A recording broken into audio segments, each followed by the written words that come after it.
The year is 1945. The guns have fallen silent. The long years of brutal conflict are finally drawing to a close, and Europe is on the cusp of a new era, one defined by recovery, rebuilding, and reflection. For the soldiers who had once fought on the front lines, the war's end signals both the end of their ordeal and the beginning of an even more uncertain future. For many German prisoners of war, POWs, held in Britain, that future is a paradox. The enemy, once an object of hatred and suspicion, is now a person sitting in a muddy field inside a barbed wire enclosure, awaiting an uncertain fate. These soldiers, once considered part of the Nazi machine, are now being held in camps scattered across the British countryside. For the people of Britain, these men represent everything that had been fought against, the embodiment of Nazi oppression, of a brutal regime that had sought to dominate Europe. But as the days pass, as the months turn into years, something unexpected begins to happen. The animosity between the occupiers and the occupied begins to shift. What had started as a relationship marked by suspicion and hatred slowly transforms into something more human. These men, who had been vilified for their role in the war, begin to find their place in a country that once considered them nothing more than enemies. But the story that unfolds in the shadow of this transformation is one of surprising depth and emotional complexity.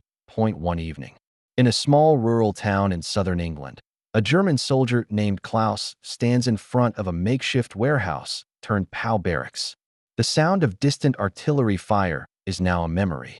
What remains in its place is a growing sense of disorientation. Klaus had been captured after a grueling battle and sent to Britain, along with thousands of his fellow soldiers. He is far from home, separated from the world he knew, and left to contemplate a future that seems as uncertain as the war that had defined it. But then, something happens. Klaus, who had spent the last few months trying to come to terms with his captivity, begins to notice something he never expected: compassion. The British soldiers assigned to guard the POW camps are not the same men who had fought on the front lines. The war has worn them down, too, but there is a quiet professionalism in the way they manage the prisoners. They offer no cruelty, no bitter vengeance. Instead, there are simple exchanges, a friendly word, a shared cigarette, a laugh over a momentary mistake. And, more unexpectedly, there is a growing sense of curiosity on both sides. The POWs, once seen as enemies, begin to talk to the locals in the surrounding towns, slowly learning the language and the customs of their captors. But for Klaus, the most unexpected thing happens when he meets Emily. She is a young woman in her 20s, a local who works as a farmhand. Emily is, at first, wary of the POWs. She has heard all the stories, of course. But when she sees Klaus one morning, looking lost in the field as he attempts to help with the harvest, something shifts. Instead of keeping her distance, she approaches him, offering a helping hand and a smile. Their initial conversation is awkward, strained by language barriers and the inherent distrust of their pasts. But as the days go by, as they begin to communicate more freely, something else begins to bloom, something that neither Klaus nor Emily had anticipated. The relationship between the two develops quietly, almost imperceptibly, like a delicate flower pushing through the soil in the aftermath of a storm. Klaus, once an enemy soldier, begins to see Emily not as an enemy, but as a person, an individual with her own fears, dreams, and hopes for the future. Emily, in turn, begins to see the man standing before her not as a soldier, but as someone who, like her, had been swept up in the chaos of a war they had both hoped would never happen. It is not long before the feelings between them deepen. What had started as an awkward conversation over a shared task in the fields blossoms into something far more complex and profound. They find solace in one another, a moment of peace amidst the chaos that had enveloped their lives. For Emily, Klaus represents the possibility of something beyond the war, a life that could exist outside the shadow of conflict. For Klaus, Emily represents hope, a connection to a world he had thought lost forever. As their bond grows stronger, the war's end brings new uncertainties. The POWs are gradually being released, but not all of them will return home immediately. The Allies are slowly pulling back, and the German soldiers must decide where their lives will go from here. For Klaus, this decision becomes more difficult with every passing day. The life he had known in Germany, The world he had left behind seems distant, a place that no longer feels like home. Instead, he begins to see Britain, and especially Emily, as his new reality. Emily, too, is faced with a difficult choice. Her family and community have always been suspicious of the German POWs. They had heard the stories of the atrocities committed by the Nazis, and to them, Klaus is still very much the enemy. But Emily is no longer able to see Klaus through the lens of hatred or fear. For her, Klaus has become a symbol of the possibility for reconciliation, of a future that goes beyond the division and trauma of war. The decision to stay together is not an easy one. It is fraught with challenges, societal pressure, the complexities of nationality, and the uncertainty of Klaus's future in a country that has long considered him the enemy. But the connection between Emily and Klaus is undeniable. The war may have ended, but the scars it left behind, on both their souls and their countries, remain. The path forward for them is not without obstacles, but it is a path they are determined to walk together in the years that follow. Klaus and Emily's story is not an isolated one. Their relationship, born in the most unlikely of circumstances, becomes a symbol of the possibility for reconciliation and the profound impact that love can have in the most tumultuous of times. There are many others like them, German POWs who, having been shown kindness and compassion by the people they once fought against, choose to stay in Britain. They marry local women, build new lives, and raise families. For the British people, this quiet act of humanity, a German soldier choosing to stay in their country to make a new life there, becomes an emblem of the war's end. It is a reminder that, even in the most divided of times, the human capacity for empathy and connection can overcome the deepest of animosities. And for Klaus and Emily, their love story is one of healing, of finding peace in the aftermath of war. It is a testament to the idea that, even in the most unforgiving of circumstances, there is always the possibility of redemption, of a new beginning.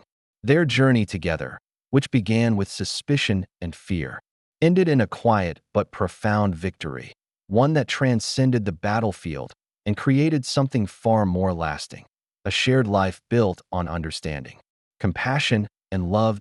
As the years passed, and the scars of war began to fade into history, the lives of Klaus and Emily, along with those of countless other German POWs and their British wives, became woven into the fabric of post-war Britain. The bond that had once seemed so impossible, born from the ashes of violence and mistrust, now served as a quiet testament to the power of reconciliation and the enduring strength of human connection. For Klaus, the decision to remain in Britain was both a victory and a personal sacrifice. Returning to Germany, to the ruins of a country torn apart by the war, felt like an impossible choice. The Germany he had known, the homeland he had been so fiercely loyal to, was no more. The landscape had changed, not just physically, but emotionally as well. The war had left behind a broken nation, its people marked by shame, guilt, and an overwhelming sense of loss. For Klaus, Germany no longer felt like home. In Britain, however, he found a different kind of life, a life where he could move beyond his past, where he could build something new, free from the horrors of the war.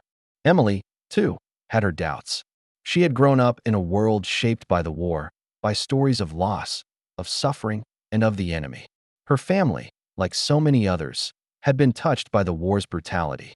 The memory of soldiers marching into their towns, the rationing, and the constant fear had shaped her worldview.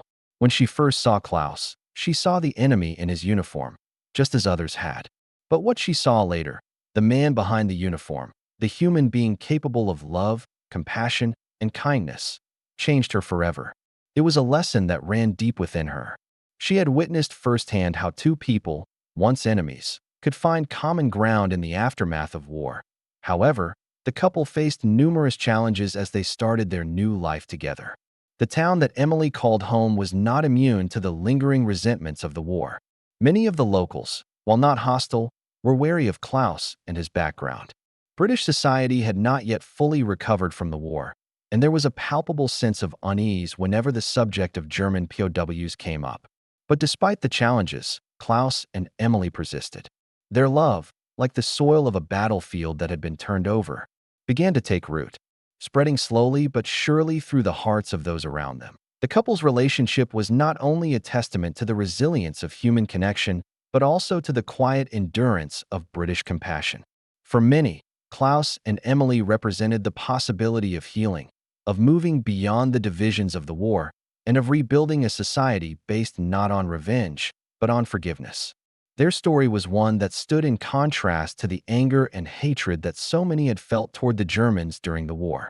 It was a reminder that, in the end, it was not just the soldiers who had suffered, it was the civilians, the families, and the children who had borne the brunt of the violence. Klaus found work in a local factory, contributing to the post-war rebuilding efforts that were sweeping across Britain.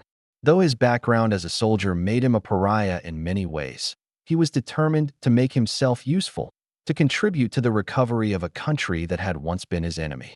Emily, now married and raising children, continued her work on the farm. She too felt the weight of history, but chose to face it with quiet strength.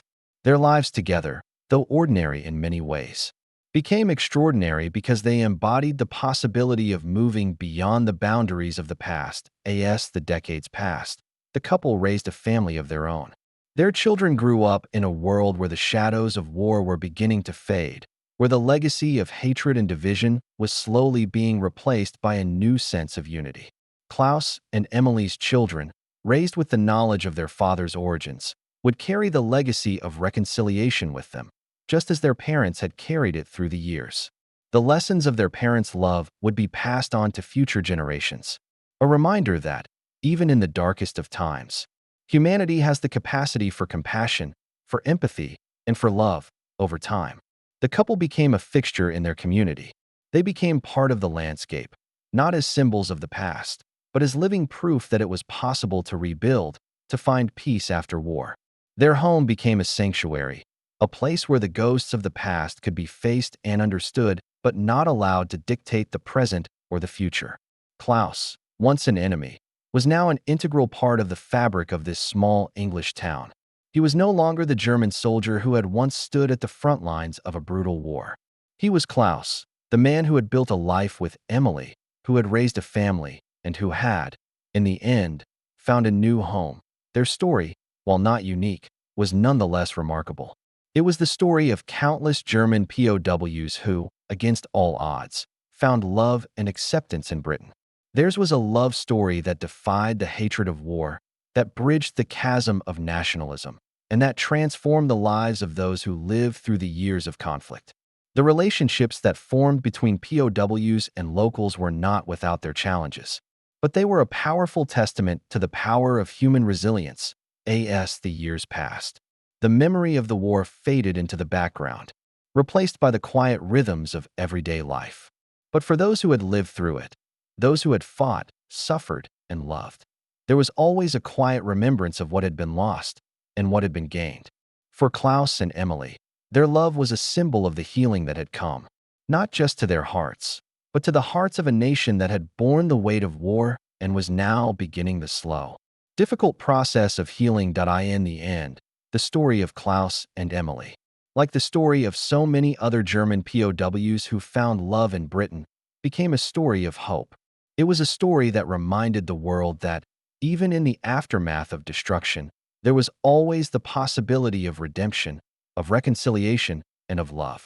It was a reminder that, in the end, the greatest victories are not always won on the battlefield, but in the hearts of those who choose to rise above the ashes of war and build something new. Their legacy would live on, not in the history books, but in the quiet, enduring love they had built, a love that transcended the boundaries of war and became something far more lasting. The passage of time softened the edges of Klaus and Emily's story, but it never erased the powerful lessons they imparted to the generations that followed. Their union, a product of extraordinary circumstances, became an emblem of the lasting power of reconciliation. Yet, the more profound implications of their relationship, beyond the confines of their family and local community, resonated throughout post-war Britain. Klaus and Emily's story was not just an anomaly. It reflected a greater, quieter movement that occurred throughout the nation during the years following the war. As many other German POWs found new lives in Britain, the German soldiers who had been captured, many of them still young men, were initially seen with disdain by much of the British public. The national sentiment toward them was largely shaped by the brutalities committed by the Nazi regime, and the idea that these men, who had fought for the enemy, could ever be integrated into British society was met with resistance. Yet, in the years after the war, something remarkable happened. The majority of these men were not only accepted but also embraced. The realization that these soldiers were victims of the same war, trapped in a system that they had not chosen, created a shift in public perception. Slowly, the line between enemy and victim began to blur. That Klaus's decision to stay in Britain was not an easy one. His family in Germany, like many others, had expected him to return home after the war's conclusion. But for Klaus, the idea of returning to the ruins of his homeland was a daunting prospect. Germany was a broken country, decimated by the Allied forces.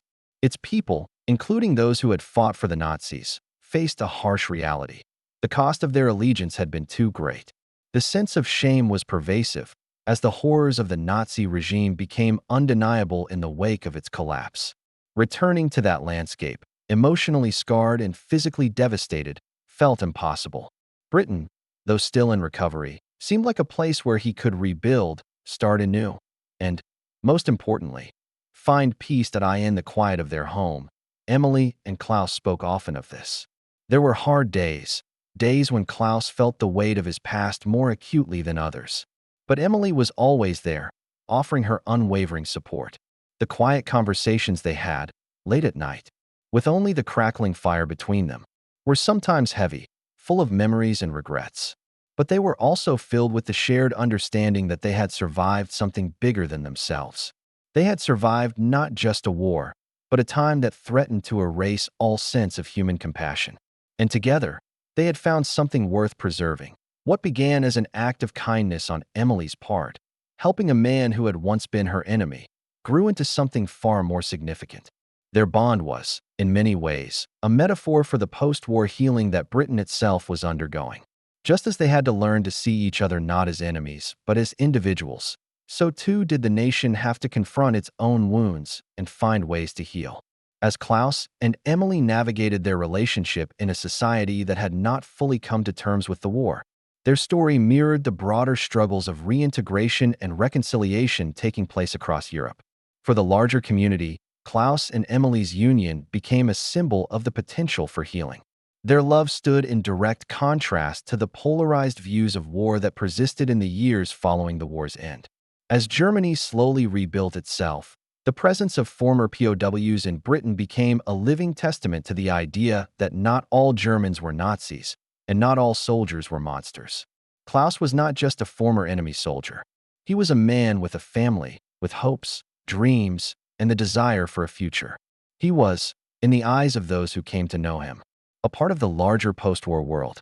And his story was no different than the millions of others trying to move on from the trauma and destruction of conflict. Klaus and Emily's children grew up in a world that was increasingly defined by peace, yet shaped by the legacy of war. They learned from their parents not just about the struggles of the war, but about its aftermath, about the difficulty of moving forward and the importance of understanding and compassion. Klaus, who had once been a soldier fighting for a cause he believed in, now found himself a father, a husband, and a part of a new community.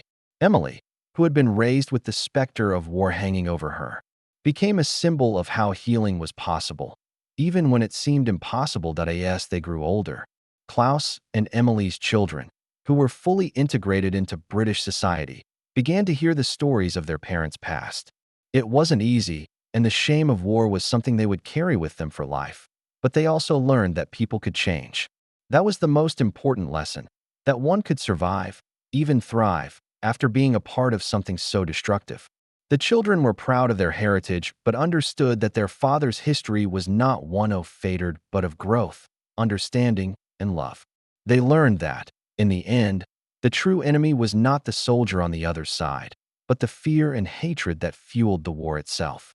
They carried that understanding into adulthood, living lives shaped by the lessons of reconciliation their parents had taught them. Klaus, now an old man, sat in the quiet of his living room, looking at the pictures on the wall, the photographs of his children, the family they had built, and the life he had created in Britain. His thoughts often drifted back to the war, to the time when he was a soldier, when he had marched with his comrades, carrying the weight of a regime that had promised victory but delivered destruction. But those days were behind him. He had lived through them, just as he had lived through his captivity and the uncertainty that followed the war.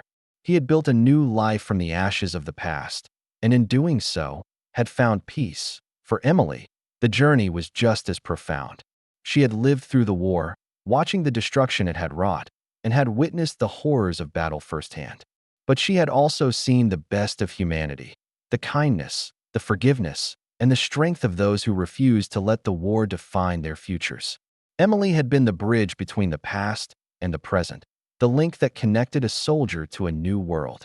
She had shown Klaus that love could transcend the boundaries of nationality, of past actions, and of fear. Their story, though personal, was part of a larger narrative, one of a world rebuilding itself after the horrors of war. Klaus and Emily's love was a quiet but powerful statement to the world that, even in the aftermath of destruction, there was always the possibility for redemption. Their legacy was one of healing, of forgiveness, and of the simple yet profound truth that humanity could always overcome its darkest hours. Their love was not just a story of two people, it was a story of a nation, a continent, and a world learning to live again.